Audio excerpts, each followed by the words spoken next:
Romanos capítulo 1, versículos de 1 a 4, a Bíblia diz o seguinte: Paulo,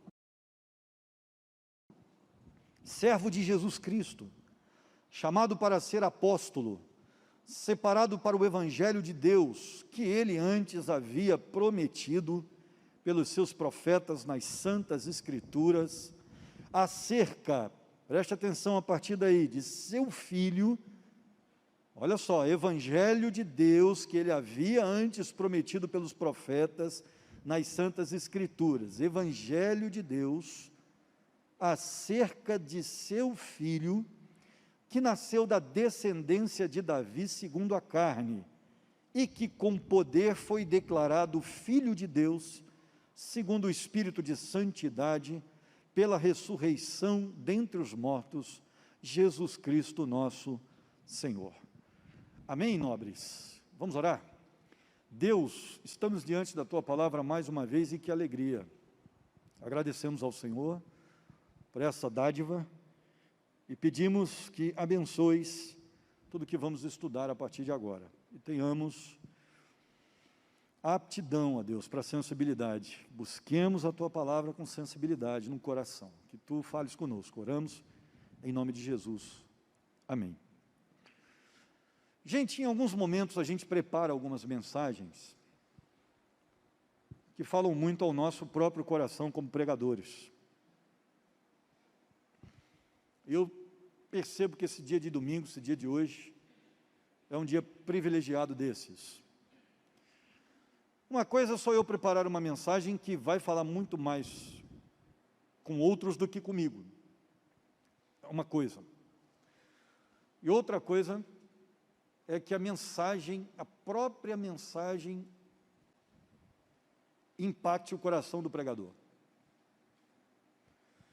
Isso aconteceu nesse dia, tanto nesta agora pela manhã, quanto na da noite. Então eu vou te dar uma dica pastoral: não falte o culto de hoje à noite, venha, porque eu tenho certeza que Deus tem algo assim muito interessante para a gente hoje à noite. Foi impactante para mim. Foi uma mensagem maravilhosa, uma adaptação de um livro que eu li, que eu transformei em mensagem.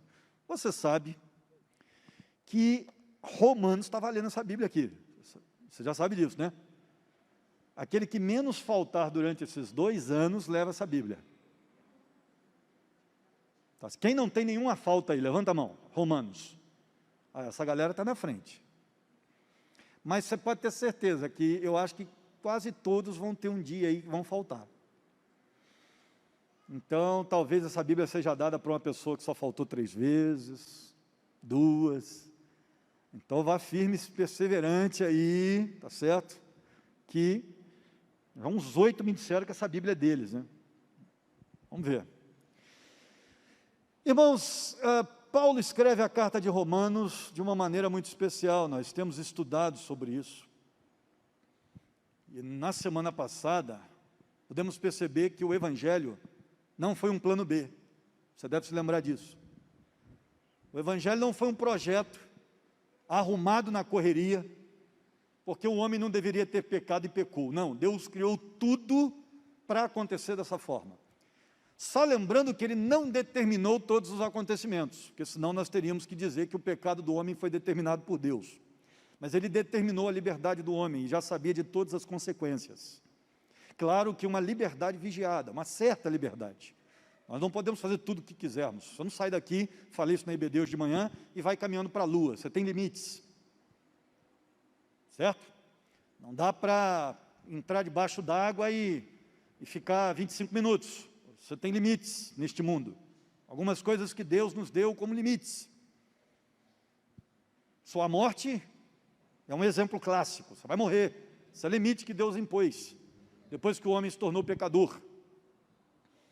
Agora, Ele decretou uma liberdade vigiada, uma liberdade para nós. E essa liberdade, ela ocasionou, deflagrou atos também que não são da vontade de Deus, que Ele permitiu que fosse assim, e decretou desde o princípio. Então Ele já sabia o que estava criando, quando criou. E por saber o que já iria acontecer, o projeto já vinha com o Evangelho estabelecido. Tanto é que em Gênesis capítulo 3, versículo 15, lá no início da Bíblia, nós já temos o Evangelho estabelecido. Que Jesus viria para esmagar a cabeça de Satanás. Está lá. Chamado de proto-evangelho. Está lá, desde o início. O projeto foi esse. De que haveria salvação através de Jesus. Então o Evangelho não é um acidente de percurso. Agora, esses 4 primeiros versículos, mais especificamente versículos 3 e 4, Paulo nos mostra um negócio aqui que a gente sabe, mas que vale a pena frisar.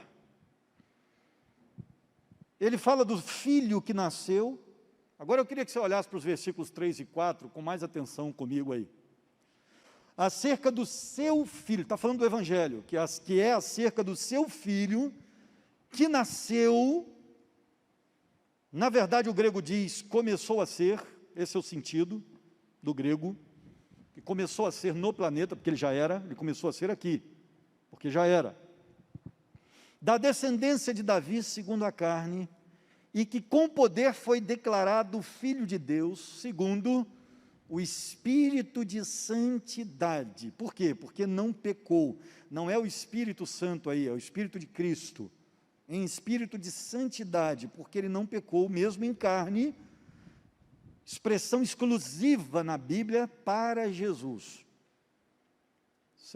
Esse espírito de santidade você não encontra em nenhum outro lugar para ninguém, só para Jesus.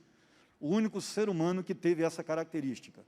Espírito de santidade, sem pecado. Está certo? Pela ressurreição dentre os mortos. Mortos aí indica que haverá outros depois dele. Outros serão ressuscitados. Ele é o primeiro a vencer a morte e sair da morte, ressuscitar. O primeiro dentre os mortos que ressuscitarão, essa é a ideia aí. Porque depois disso, ele nos ressuscitará também. Amém, meu irmão? Ele é só o primeiro. Ele inaugurou uma série. Jesus Cristo, nosso Senhor. Paulo deixa claro que a essência do Evangelho de Deus é o Filho de Deus, Jesus Cristo. Essa é a primeira coisa que nós precisamos aprender hoje. Evangelho é sinônimo de Jesus. Jesus é sinônimo de Evangelho. O Evangelho de Deus revelado nas Escrituras tem um centro, do qual todo o ao redor gira. Jesus de Nazaré. Do começo até o final, o Evangelho é o Filho de Deus. O Evangelho tem como essência o Filho de Deus. É o Evangelho de Jesus Cristo. Jesus Cristo é o eixo, é o cerne, é o conteúdo, e é a essência do Evangelho. John Stott tem razão quando ele diz que a boa nova de Deus é Jesus. E Lloyd Jones diz que Jesus não é o portador da boa nova, ele é a própria boa nova. Portanto, apartar-se de Jesus, um passo que seja, significa se distanciar do Evangelho. E se distanciar do Evangelho significa se afastar de Jesus. Está entendendo a importância da doutrina? Consegue entender a importância de se estudar Bíblia? Porque ao passo que eu me afasto do Evangelho, eu me afasto de Cristo. O Evangelho é o próprio Cristo.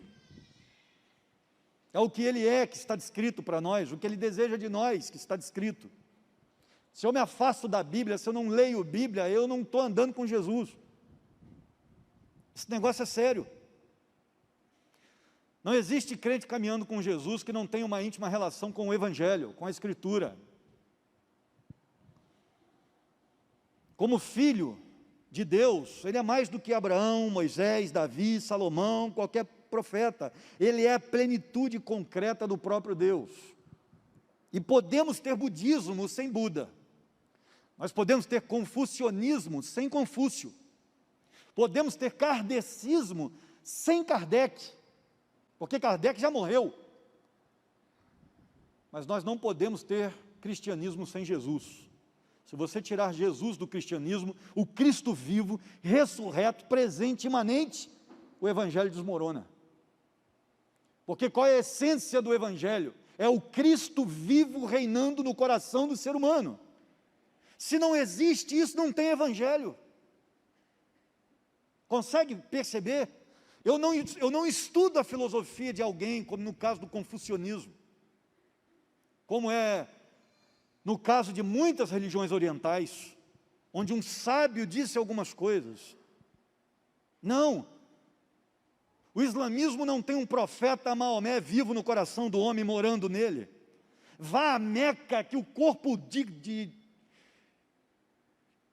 Eu ia dizer uma coisa, mas às vezes eu esqueço, que ele está gravando, eu posso ser processado. Se você for a Meca, o corpo de Maomé está lá. É que eu entrar pelo lado do apodrecimento. Está lá. Se você for em Jerusalém, você não vai encontrar corpo nenhum. Sabe por quê? Porque ele não está mais lá. Ele está vivo no seu coração. Você conversa com ele todos os dias. Nosso Cristo não simplesmente morreu, ele morreu e ressuscitou, meu querido. Está vivo.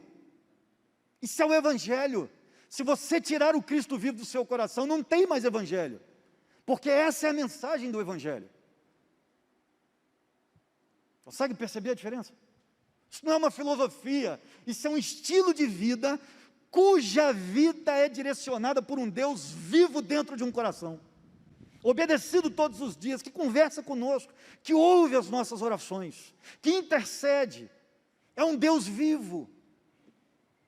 Não é uma filosofia que passou, é o Evangelho do Cristo vivo. O autor de Hebreus diz bem isso. Olha como é que ele compara as situações, Hebreus, capítulo 12, versículo 1. Aliás, desculpe, não é o 12 não, é o capítulo 1 mesmo. É que eu esqueci de colocar minha referência aqui, pensei que eu ia citar outro texto. Vê se está certinho aí, Hebreus 1:1. Havendo Deus antigamente falado, está certinho aí? Muitas vezes, de muitas maneiras, aos pais, pelos profetas, só versículo 1. É o genérico. Deus nos falou muitas vezes lá atrás, através de muitos. Mas o hebraico é enfático no versículo 2, ele diz assim: nesses últimos dias, nos falou pelo Filho. Olha a diferença. Coloca todo mundo antes de Jesus num pacotão, genérico, para criar uma situação de comparação. Nos falou ultimamente pelo seu Filho, a quem constituiu herdeiro de todas as coisas e por quem fez também o mundo, sendo ele o resplendor da sua glória e a expressa imagem do seu ser, e sustentando todas as coisas pela palavra do seu poder, havendo ele mesmo feito a purificação dos pecados, assentou-se à direita da majestade nas alturas, feito tanto mais excelente do que os anjos, quanto herdou mais excelente nome do que eles. Esse é o Evangelho. No princípio sempre foi o Verbo. E na verdade o cristianismo é Cristo. É a substância do Evangelho, presente no ser do homem. Jesus é o Messias dos judeus. Jesus é apresentado assim por Paulo em Romanos, aos judeus da igreja de Roma. É o Messias prometido, que veio para judeus e o resto do mundo. É o alfa e o ômega, diz o Apocalipse, porque ele é o nosso início, tudo se inicia nele, tudo permanece nele, porque Paulo diz, aliás, o autor de Hebreus diz que ele sustenta todas as coisas pela palavra do seu poder. E tudo termina com ele, porque nós estaremos diante dele no dia do juízo. Jesus de Nazaré. Então, deixa eu dizer uma coisa para você, guarda isso que eu vou dizer. O Evangelho não é sobre nós, o Evangelho é sobre Cristo. Você não é estrela no palco desse negócio chamado Reino de Deus. E embora você nunca possa se esquecer que Deus o ama, nunca se esqueça disso, mas o Evangelho não é sobre você, é sobre Cristo. Então pense bem na hora de ficar choramingando, na hora de ficar revoltadinho contra Deus. Tem muito crente hoje dando piti, querendo dar piti com Deus, sério. É porque eu estou sofrendo muito. Aí o papai fala disso aí. Eu entendo o seu sofrimento, mas dá uma olhada para a cruz. O Evangelho não existe para beneficiar você, simplesmente. O Evangelho existe, em primeiro lugar, para a glória do Filho. Não se esqueça. Paulo está querendo provar aos judeus que ele é a essência de tudo, desde o Velho até o Novo Testamento. A base é Jesus, desde o princípio. O Velho Testamento é a preparação para a chegada do Filho de Deus. O termo declarado, aqui, em Romanos, capítulo 1, versículos 3 e 4 aí, é um termo usado para posses de terreno. Metragem, ó, está declarado que seu pedaço é esse aqui, esse eu toma, leva. Está declarado com exatidão. Essa é a ideia, declarado filho de Deus. Isso é certo, isso é concreto, não tem como duvidar disso.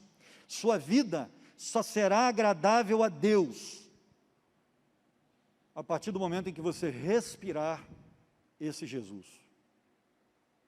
Que você quiser agradá-lo a todo custo. Você quiser fazer simplesmente a vontade dele. Enquanto você ficar por aí, querendo agradar a homens, você não vai viver o Evangelho. Porque Evangelho é Cristo. E para eu viver o Evangelho, eu tenho que viver Cristo. Um servo de Deus precisa aprender a amar Jesus de Nazaré acima de todas as coisas da sua vida. Todas as coisas. E não discutir com Jesus. Fazer simplesmente a vontade dele.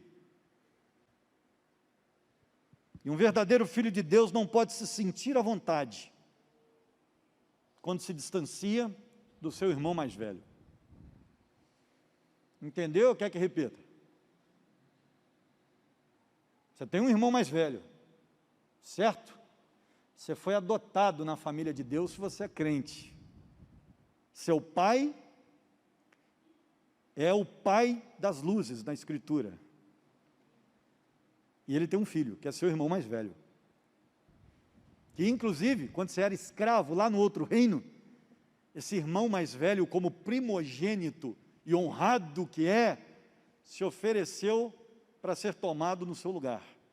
Você foi liberado lá do cativeiro, que você era escravo do pecado, e hoje tem vida livre, não é mais escravo, porque o seu irmão, sendo inocente, foi lá e ficou no seu lugar, e morreu no seu lugar.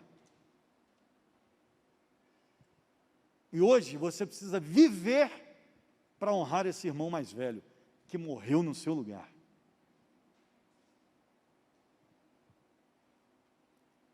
Automaticamente, se você se distancia do Evangelho, você se distancia do Filho. Jesus tem que ser o maior amor da sua vida. Esse é o Evangelho.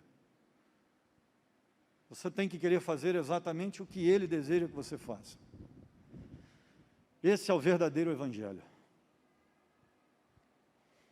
Paulo resume o ministério de Jesus em duas grandes partes. Não sei se você percebeu isso nos versículos 3 e 4 de Romanos 1. Paulo divide o ministério de Jesus numa parte terrena e numa parte gloriosa. Ele vai falar de Jesus segundo a carne, versículo 3 no final, E ele vai falar no final do versículo 4 de Jesus, que ressuscitou dos mortos. E ele fala da primeira parte do ministério de Jesus e da segunda, por um motivo muito simples, porque a primeira parte foi em sofrimento. Isaías 53 profetizava isso já. E ele está tentando provar aos judeus que Jesus cumpriu a primeira parte do ministério do Messias.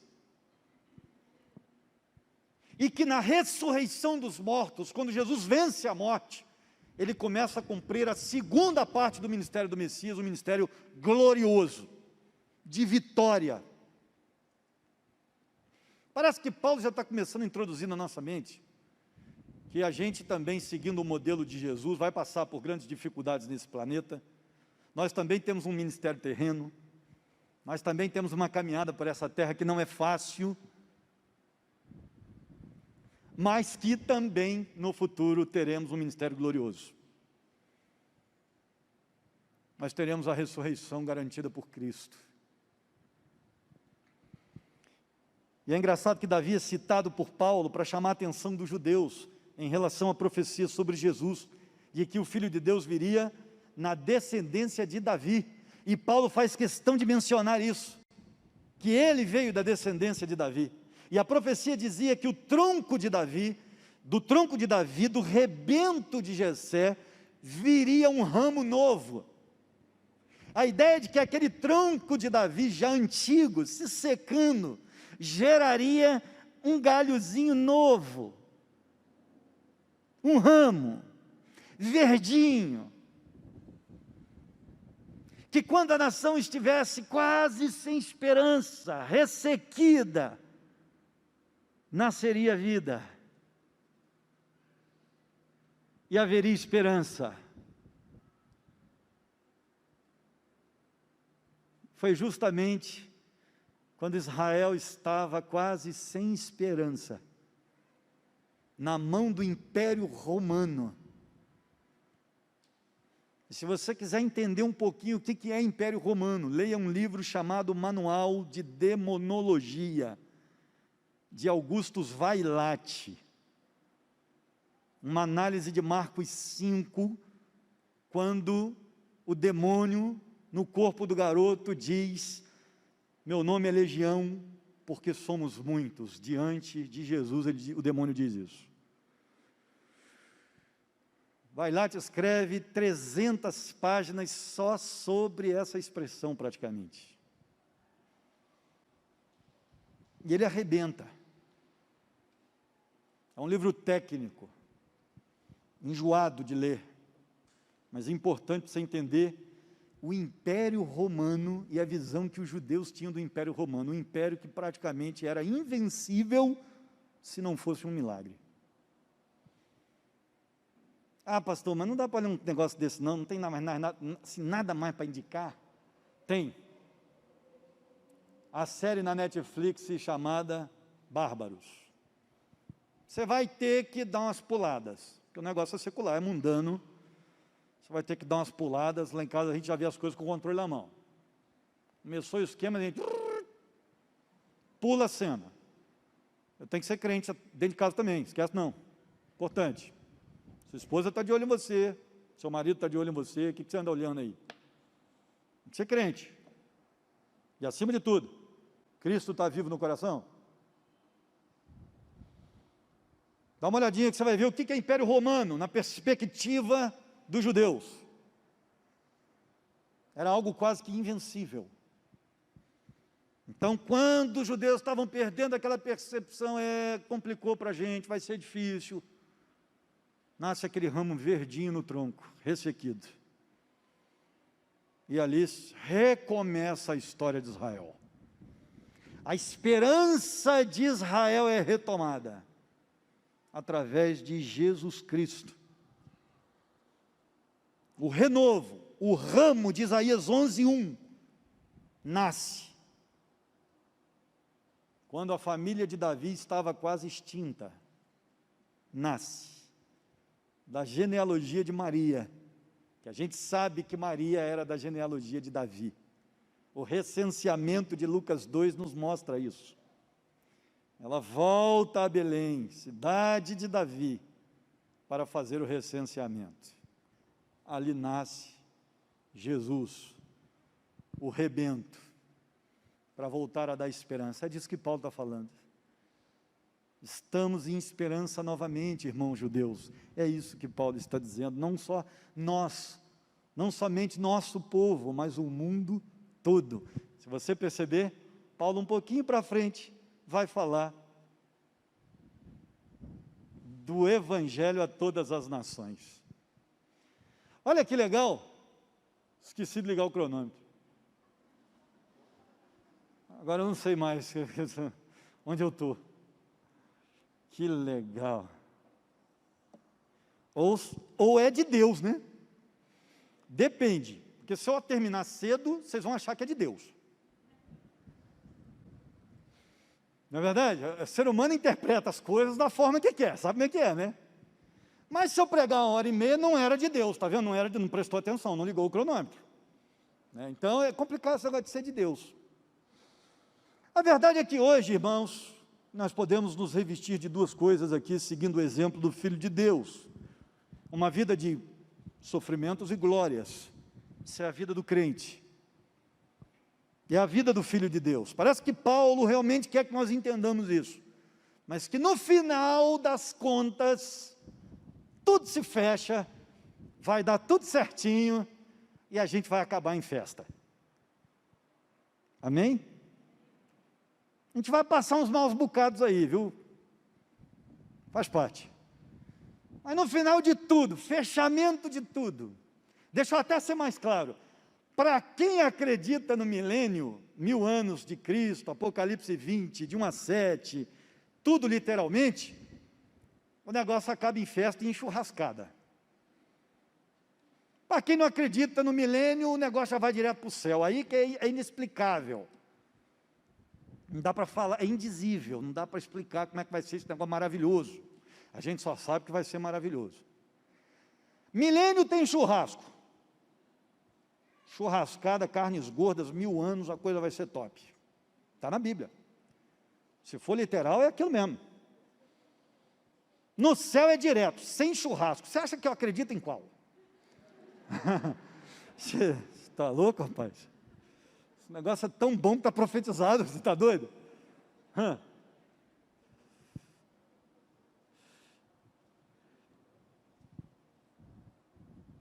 Ele é designado o Filho de Deus em poder, pela ressurreição dos mortos. Aquele garoto frágil, aquele menininho, que por meio da ressurreição, continua sendo o Filho de Deus, mas em poder e glória. Paulo quer que enchemos o nosso coração de esperança, à medida que ele exalta a figura de Jesus. Irmãos, se o Evangelho é Cristo, e um Cristo glorioso, podemos estar certos de que um dia seremos retirados da sepultura, e estaremos vivendo com Cristo, num reino maravilhoso. O final da história para o crente é sempre uma bênção. Vivamos por essa esperança, porque afinal de contas, se o Evangelho é Cristo, Ele é a boa notícia, e a boa notícia continua sendo boa. É bom demais andar com Jesus, é bom demais obedecê-lo, é bom demais viver para a glória dEle, viver para Ele, por Ele, é bom demais morrer com Ele, e é bom demais ressuscitar vendo o Filho de Deus. E vivamos nessa esperança, não a percamos de vista, porque o fim do crente é uma bênção. Só não dá para querer morrer antes da hora. Faça tudo que tiver, enfrente tudo que tiver que enfrentar, porque aquele que perseverar até o fim, esse provará que foi de fato, e receberá a coroa da glória. Vamos orar?